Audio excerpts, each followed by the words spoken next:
Sampai nak sholat subuh jam piro? 4:30 kan, anggap aja 4:30. Berarti subuh nganti meletak srengenge ada waktu 1,5 jam. Ana waktu pinten? 1,5 jam. Lah saiki maghrib iku wis surup. Nggih, maghrib napa surup. Kudune maghrib ku duwe padanan subuh ana wektu 1,5 jam. Amun ini setuju, entah mego abang tenan yo nek 1,5 jam mana dia nak santrine azan jam itu ngamuk, cung paling cepet 7:30. Perkarane dekne cara berpikir maghrib dipadakno subuh yaiku qoblatul isyamsi ana wektu 1,5 jam jatahe subuh. Kudune ba'da ghurubi syamsi ya ana 1,5 jam jatahe maghrib. Jadi akhirnya santrine nak azan setengah 7, 7:30. Nah jam itu jamuk tenan. Nak maulad dawilah wali 6:15 wis nyisa. Perkarane. Lah iku ulama. Ya semulane ya macam-macam ulama iku macam-macam. Ya sing anut sing umum sing penting ora ruwet. Ya tapi wau as-shalat khairun maudhu'un. Asal salat iku mesti napa apik. Ya asal salat iku mesti napa apik. Soal kaifiyah macam-macam. Nah, sing terakhir sing masalah kaifiyah yang enggak diterima. Apakah boleh witir hanya 1 rakaat? Jawab Imam Syafi'i, na'am, boleh witir hanya 1 rakaat. Kados kula piyambak barisa seringe witir namung 1 rakaat. Ya ora ana ndase, ora ana gurine, 1 rakaat fakot. Iku witir sejati, paham? Witir napa sejati. Wah, mergo ora nganggo 3 rakaat yang 2 kan masalah kan? Ana nyicil napa? Nyicil napa? Witir. Jadi kalau tak akaligus kenapa nak witir sitok? Lah aku nganggo witir model piye wae ketoke ora sejati, sejati kok. Witir napa sito. Iku Sayyidina Utsman sak urip-uripe sahabat terkenal. Niku mboten nate witir luwih kok sito, iki saro kathok. Tapi aja takok sing diwaca Quran khatam. Lah iku perkara. Dadi sak rakaat tapi diwaca Quran apa? Khatam. Dadi autara bi rakaatin khatama fihal Quran. Dadi sak rakaat tapi khatam Quran. Iku sinten Sayyidina sinten Utsman. Alasan Imam Syafi'i Nabi tahu witir nganggo 3 rakaat. Cara Imam Syafi'i gak mungkin sing witir tetep sing guri sitok. Mergo sing loro tetep salatun mustaqillatun, salat sing sendiri. Mane mulai saniki sampean nak mulai sallu sunatan minal witri rakaataini jami'ah wis pokoke salatu jami'ah ya. La haula wala quwata illa billah. Lah kok nak imam sholli sunatan minal witri rakaataini wis muni sak muni-muni mumam wis pokoke aku saiki salat. Karena aneh, secara fikih aneh bagaimana mungkin sholat yang sudah disalami ya punya status kan? Sholat saya gantung sholat setelahnya. Lalu gunanya salam menutup itu apa? Masa assalamualaikum sementara Gusti ini masih ada. Wis disalami umpama kowe ngentut ya salate sah, umpama aurate kebuka ya sah. Mergo wis paham ya? Jadi sholat itu ora iso. Jadi mulai jadi kontroversi. Tapi ya apik, bantah-bantahan sholat ya apik, bantah-bantahan barang apik. Jadi bangke bantah-bantahan iki ayundi malah perkara kan, malah mari fitnah. Ya ada bantah-bantahan perkara napa? Sholat. Jadi ulama iki macam-macam. Jadi sing terakhir kula terangno tentang filosofi sholat. Di kula suwun sing ngaji kula sing seneng kula senajan to donga iftitah mboten wajib. Tapi nanti kesempatan kedah diwaca karena ndak ada riwayat yang mengatakan ulama pernah meninggalkan itu. Senajan to sak kadar. Terutama pas napa inna sholati wa nusuki wa mahyaya wa mamati lillahi rabbil alamin. Des salatku, ngibadahku, matiku, uripku namung kersane Allah. Utawa namung kangge Allah. Karena ini menjadi filosofi sing dadekno salat mari ahli jannah. Iki kita nak salat mesti ahli jannah. Wong kot aflah, teman-teman bejo wis mesti bejani. Sampeyan ora usah wedi suul khotimah. Niku waswase setan. Mboten enten suul khotimah. Setan niku keliru, semua meden-meden itu. Nah, setan percaya suul khotimah ikon gawe suul khotimah. Mulane kula anggere wedi suul khotimah omongan kula setan. Tan setan nak pancen aku mbok weden-wedeni suul khotimah yo gawe wae aku ben suul khotimah. Aja meden-meden itu. Dan kowe ketok dadi pangeran. Kowe dhewe ora siap dadi pangeran. Ya ora pangeran kok meden-medeni aku. Jadi setan memang harus dididik, kudu diancam, paham ya? Mulane kula ana kiai pemuja setan kula ora seneng setan godane ngene kiai ra mesti selamat, wong top-top ra mesti selamat. Itu namanya memuji setan karena dia nganggap setan itu luar biasa. setan kudu mbok prekno, mbok anggap gagal. Tahan setan cek goblok, mengke meden-medeni aku suul khotimah aku tetep salat. Berarti kowe gagal. Karo dene nek kowe kepengin menungso sesat kabeh ya sesatno wae, ora usah meden-medeni jare ke kondang kok trimo mok. Ngono-ngono tok ae. Bedene ya roh tingkat kegagalannya, paham nggih? Jadi setan harus dididik bahwa dia juga sering gagal. Setan kan ingin manusia enggak sholat semua kan, zina semua, maling semua. Ternyata kita enggak maling. Yang sholat juga banyak. Itu kan berarti tingkat kegagalannya apa? Setan. Lah kita ndak ora ten setan wis sholat puluhan tahun digodho ilang gandene goblok kowe. Nak wong iku sholat puluhan tahun berarti puluhan tahun dalam kegagalan setan. Kau wong sholat berarti setane gagal. Lan kula mbek setan niku saiki tambah wani. Ya mletene ngono kon bun neraka ya kok gelem. Misale dekne hebat kan mboten purun Gusti tak ning swarga mawon. Ternyata dekne mlebu swarga gak iso kan. Lah ya mletene lah ya wong lemah ngono kok mbok entuk. Artinya setan kan lemah sekali kan. Lha iku sedekah lazim ketika ngendikan inna kaida syaitani kana napa dhaifa. Sebenarnya setan itu dalam bahasa Quran itu dhaif sekali. Lemah sekali. Tapi kita sering muji. Nggih, sering napa? Sering muji, darani setan hebat, wong wali, alim kadang digodho kena. Ya soal kena cara kena, akeh ra kena ngono wis akeh napa? Akeh boten napa? Kena. Minimal ngeten lho sampean. Tapi kula nate Gus kepengin tahajud terus do tahajud berarti setane menang. Tapi setan ora sekedar kowe kepengin ra tahajud, kepengin kowe kafir. Umpama kira tahajud tenan iku ya setan isih rugi kok. Tapi kowe jek Islam, tapi jek mlebu swarga, kepengin iku nganti apa? Kafir. Jebule kowe ora kafir kan. Lan ana ulama nak tangi turu gak tahajud, dene nangis. Angger kae gak tahajud nangis. Terus matur mbek pangeran, Gusti kenging napa kula mboten kasil tahajud. Ambek pangeran dingendikani ngene, teng kitab Al-Minanul Kubra karangan Imam Syaroni. Kowe ku ulama kok pintu. Sing nirokno kowe sapa? Nggih jenengan Gusti. Sing maringi tangi sapa? Nggih jenengan. Lah wis anggap ae kabeh kersaku, ora kersane setan. Wis bar. Mulai aku lara mati tahajud keterusan ya tenang mawon kula duwe ilmune,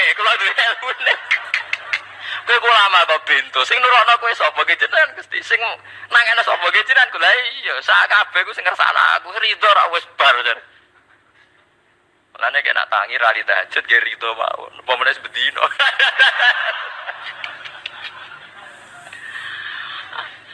Jadi penak berislam tuh gak apa-apa. Berislam itu gampang. Ya kowe turu sing kersakno sapa? Nggih jenengan Gusti. Kowe tangi sing kersakno. Lah ya sanggep bae kowe kabeh kersaku bar. Paham ya? Terus nak wae tahajud ya tahajud yo kersane pangeran. Ra tahajud ya ra tahajud yo kabeh kersane napa? Pangeran. Penting boten maksiat mun sae, penting boten napa maksiat. Mun jenengan ngantil kula. Inna sholati wa nusuki wa mahyaya. Lah ini sing titik tekane teng wa mahyaya. Ngeten misale. Urip niku kabeh kersane Allah. Carane mikir ngeten. Tiang-tiang sing jaduk-jaduk dhisik yo mati. Nabi nggih kapundhut, tiang-tiang soleh nggih kapundhut, tiang-tiang dolim nggih kapundhut. Kalau betul mereka ingin menjaga kehidupan, berarti kalau betul mereka kuasa kan tidak kapundhut. Hidup selamanya nyatane do mati. Berarti urip mati namung kersane Allah. Terus misalnya sampean berpikir, lalu somben nek wis dadi lemah carane tangi piye? Lah ini yang penting kula aturaken teng ngaji mriki. Kula sederenge ngaji nu sering akhir-akhire sering salat maca ayat liyah lika man halaka am bayyinati wa yahya man hayya napa am bayyina.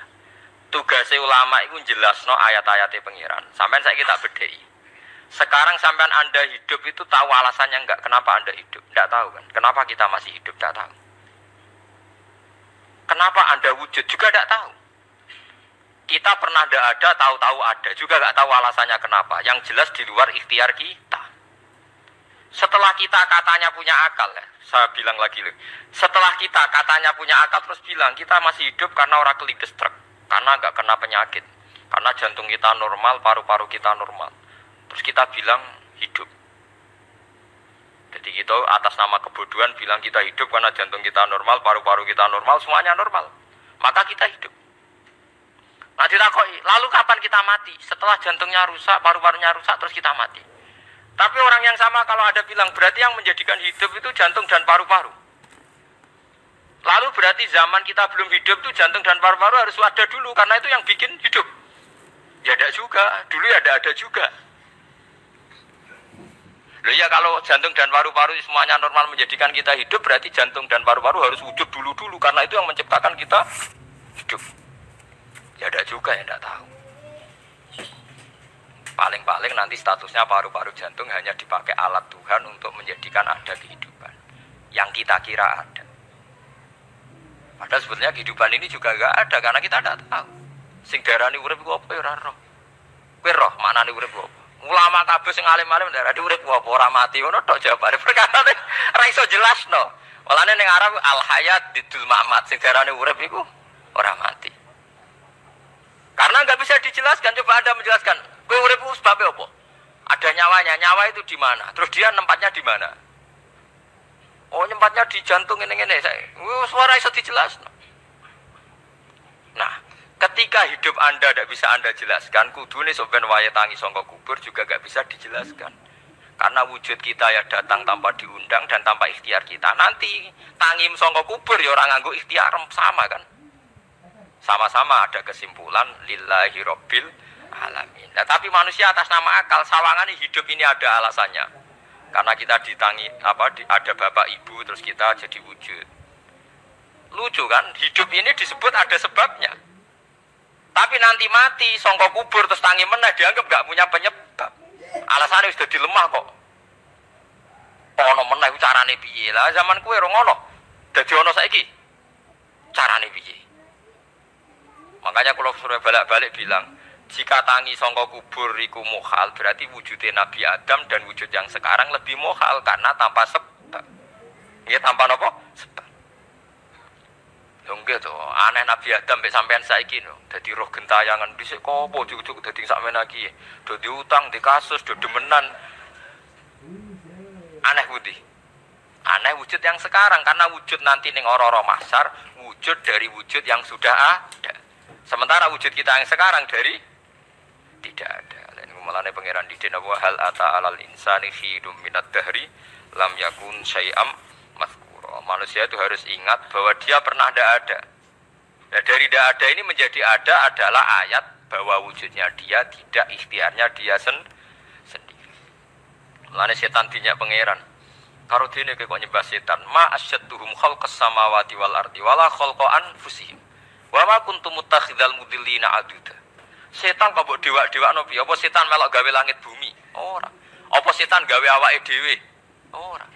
Umpama setan gawe awake dhewe mesti dekne milah berpenampilan ganteng, gerduwe ku elek kabeh, wewe ge elek kabeh. Umpama dekne gawe awake dhewe milih dadi napa? Ganteng.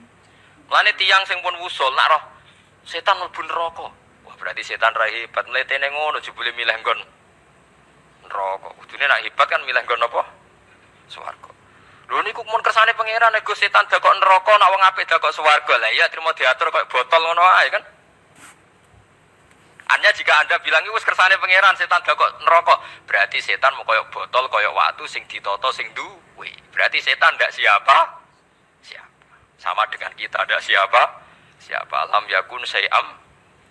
Lah nek ora ngerti siapa-siapa terus usul inna sholati wa nusuki wa mahyaya wa mamati lillahi rabbil alamin. Dadi urip kula mati kula sedanten ikhtiar kula namung kagungane napa jenengan. La syarikalah pun boten enten tiyang sing sinten mawon boten enten sing ngatur niku. Terus wa biza jika umirtu wa ana napa minal muslimin, dan dengan keyakinan niki kita diperintah. Jadi donga iftitah senajan to boten wajib, tapi itu filosofi dalam hidup. Kersane jenengan napa nggih delok donya pun bar urip ya kersane pangeran ya mati kersane pangeran. Mula kadang nggih mikir aku nek mati bar mati jebule gak kiamat-kiamat tak kesuwen cah ngenteni atusan napa tahun misalnya. Anda tidak usah khawatir begitu. Zaman Nabi Adam nganti bapak amak wis saiki 7.000 tahun. Kok ora protes mbek pangeran? Terlambat Gusti saya menyaksikan dunia karena 7.000 tahun yang lalu. Ya saat ini kan pun tahun pinten toh 7.000 ya. Umur dunia saat ini pun pinten. SM itu kalau menurut penanggalan agama itu 5.000 tahun. Sebelum Masehi dihitung Nabi Adam itu. Pokoknya dihitung langit bumi ini pinten. 5.000 tahun. Nah saat ini tahun 2000 sekitar 7.000 tahun. Padahal wonten sing ramal umur dunya mau pinten? 7.000 tahun. Jadi enak sing mun diutang-utang mun beres nih mun bar nih mun dianggap bar nih mun muntah nih. Jari ini to. Dieling-eling kula suwun senajan to ilmu niki mun lazim diyakini tiyang Islam. Tapi sampean ulang-ulang. Kados srengenge misale kula nak delok srengenge niku eling. Berarti urip ning swarga selawase-lawas iku mungkin. Karena Allah bisa menciptakan benda yang begitu panas, tapi punya daya tahan atusan tahun. Pemenang nak coro discovery, nak ngitung malah jutaan tahun yang lalu, malah bawa hitungan konti wajar dinosaurus 400 juta tahun. Padahal agama nanggali bumi namun pinten 5.000 tahun sebelum nopo Masehi. Tapi nak coro ngomong ilmuwan jutaan nopo, sing ngitung ya sopo terus. Apaan terus? Nah begini saja kalau sampai melihat matahari misalnya. Matahari itu kan bahannya panas sekali. Ternyata Allah bisa mengelola matahari seawet itu. Ribuan tahun. Apalagi ngelola kita. Kita ini untuk abadi lebih gampang. Karena bahannya ada panas. Nggak gampang rusak. Terus gampang direproduksi. Maksudnya gampang digantikan. Maksudnya yang dimasalah kan kena. Kayak rohin udah anak keriting agak kok putune kan gampang. Lho kalau mikir mau gampang ngeten. Misalnya buaya sing masyhur dianggap hewan purba yang terlama. Manusa ilang wis ketok angel. Misalnya kayak buaya mati ana anake meneh, anake ana anene. Nabi Adam kan ngoten. Wong sitok di ketahanan sampai saiki. Gonta-ganti wong.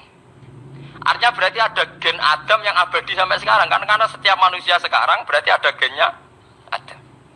Artinya Allah memberi contoh betapa Allah bisa ngatur supaya fisik manusia gen ini abadi. Buktinya Adam nganti saiki kan masih kan? Lho nggih to, pasti di antara jasad kita kan ada unsur Adam. Lah ya Allah gawe sura, apa meneh kowe sampeyan swarga ning neraka, Allah tetap punya cara untuk bikin abadi. Piye carane? Tapi melihat Nabi Adam nganti tok sampeyan kan ana bukti Allah duwe cara ngabadekno unsur Adam. Karena tidak mungkin kan dalam diri kita sekarang nggak ada unsur sinten? Adam. Sama oleh bantah. Tapi Adam iki ambak kan pun kapundhut. Tetapi Adam yang sekarang sampai saiki. Tapi ora roh sampean sing turunane Qabil lho sing. Ora roh iso wae cek ngono ae.